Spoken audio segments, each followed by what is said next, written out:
Now, a 13-year-old boy has been killed by the Israeli military in the occupied West Bank. Mohammad Khaled Zaid was shot near the Jalazon refugee camp north of Ramallah.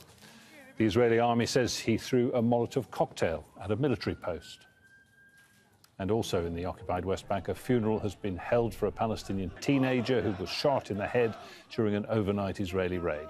Hundreds of mourners joined the procession for Mohammad Hamouda at al-Dik. His family says the 16-year-old was out with friends near Ramallah when they became trapped as Israeli forces opened fire.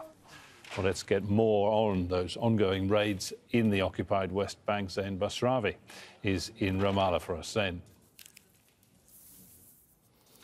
Well, this is the second time in 2 days that a teenager has been gunned down by Israeli fire. And the details of these incidents are very difficult to really wrap your head around.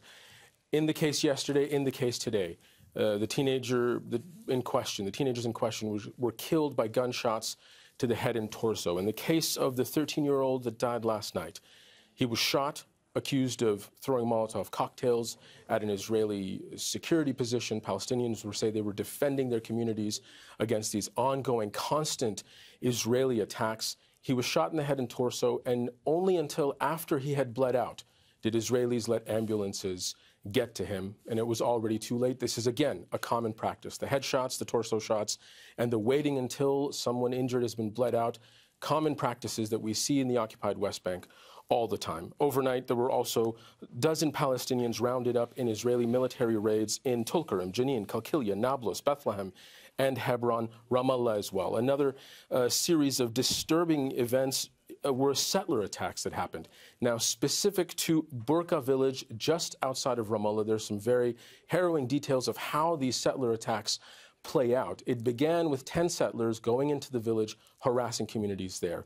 It lasted for 4 hours, local officials saying it's the longest they've experienced in months. These have been going on for years, escalated. These settler attacks have escalated since the war on Gaza began on October 7th.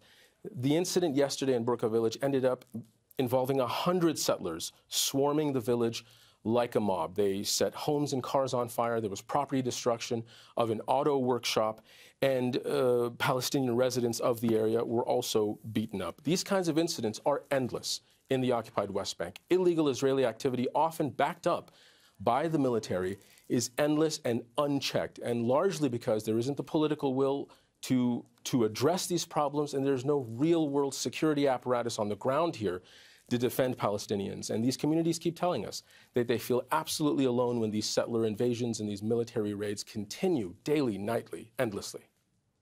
Live from Ramallah, Zein Basravi, thank you.